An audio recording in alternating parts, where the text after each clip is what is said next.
evening. So, before I go any further, I need to say thank you very much to everyone that has subscribed to my channel over the last year. And I need to say a shout out to a guy called, or a woman called Insane Stangs. That's the username on YouTube. They were my 1000th subscriber apparently. Now I don't really, I never set out to really bother to try and get some kind of mega subscriber base or anything. I'm just chucking videos out, and it kind of helps me think about what I'm buying and what I'm going to buy next, and it's interesting to look back on, and that's why I started doing it. So and I'm glad I've never had to do any kind of cheesy giveaways or, you know, beg people too much to subscribe. And yeah, I just do appreciate the fact that there's some people listening to my content, and that's cool, and I hope to keep it going. So as you can tell by the title of this video, I'm probably going to eat humble pie.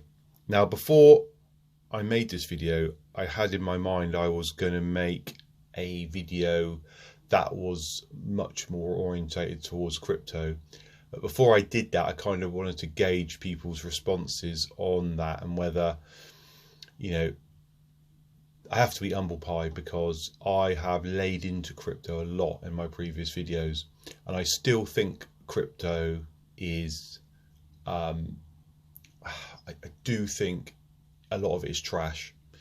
However, that said, crypto is paying for my precious metals in the last month. Okay, everything that I've acquired, I'm just buying through flipping crypto, and it's like money for old rope. And I don't think it's going to be like that all the time.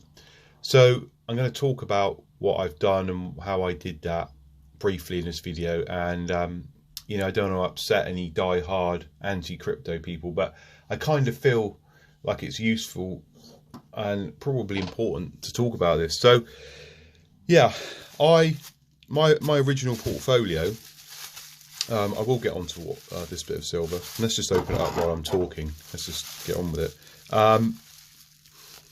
My original allocation of crypto into my kind of portfolio, I have a property, I have a very small property, and that makes up probably about 70% of my portfolio. And then I have about 25% of it in precious metals, and then I have the rest in crypto. And this silver bar, this is a Britannia. What have we got here? I'm going to commit a crime and nearly touch it with my bare hands. So I'm going to come on to, so we have a 10-ounce Britannia, which is quite nice. I've never owned one of these. 10 ounce is my new kind of flavour of the month when it comes to stacking. I have to say that is a very nice bar. And the reason I bought this bar is because it kind of ticks the boat. It is ultimately just a bullion 10-ounce bar of silver. There's no two ways about it. But it's just got a bit more about it in my mind than some hand-pulled Metalla bar, which is nothing wrong with that, or just some cast silver. It's just, I think it's a tiny numismatic play. The silver price was $24 at the time. In UK money, I got this for under £300. So I paid about, it probably without postage, about $27.50 an ounce, which is not bad considering. I think this has got a bit more. I could have probably got a cheaper deal just buying 1 ounce coins, you know, but I prefer, like I say, kind of like the semi-numismatic play on this. I just think it's a bit more interesting over time, you know. Something like this in a few years, it's just a nice piece, you know. So I paid for this by flipping some cryptos. One of them is called Shiba Inu, and I bought last year. There's you may or may not know a lot about crypto and these coins, but essentially you can just go on exchange and buy these coins for peanuts.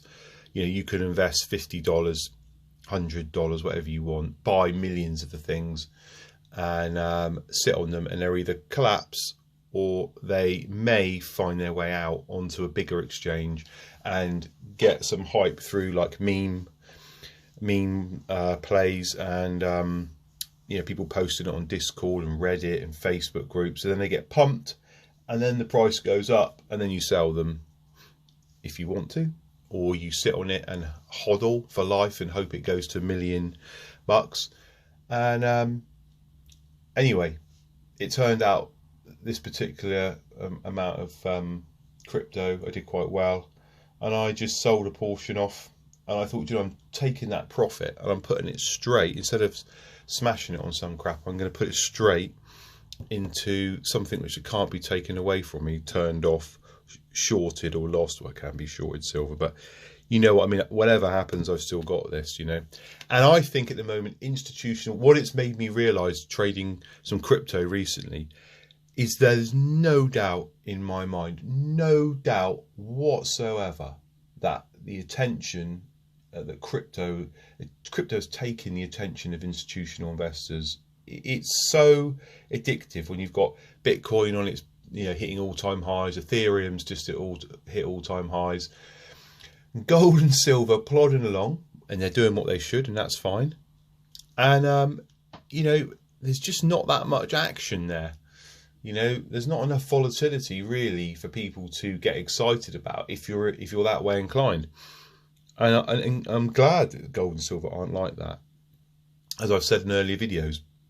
So it's not a really long video, this. It's kind of a video to see whether people are interested in knowing what cryptos I buy. And at the moment, I mean, this week at the moment, I've probably made a couple of thousand just going to Coinbase, picking a few shit coins up on exchanges, and I'm not being greedy and just, you know, buying them for 28 cents and then selling them when they've gone to 43 cents. You know, it's that simple, really. Withdrawing profits and off we go. Now, at any moment, I can get smashed and I'll lose some money, and that money I could have put into more physical gold and silver, and I'll probably come back and make a video, go, oh, what a load of shit this is, you know, crypto, you know, it is just, you know, a scam, and people just pumping and dumping these coins, tokens, whatever you want to call them. And there is some truth in that. So that's it, really. I want to make videos on also other things that I've sold a lot of in the past, like website addresses and domain names and things like that as well, which has allowed me to acquire, you know, make significant purchases in gold and silver. So I want to try and change the channel slightly. I'm still very interested in gold and silver, but it all comes back really to gold and silver. But I think it would be interesting to share some of these journeys. Anyway, that's it for now. Thanks again for subscribing and liking my content, and I will see you soon.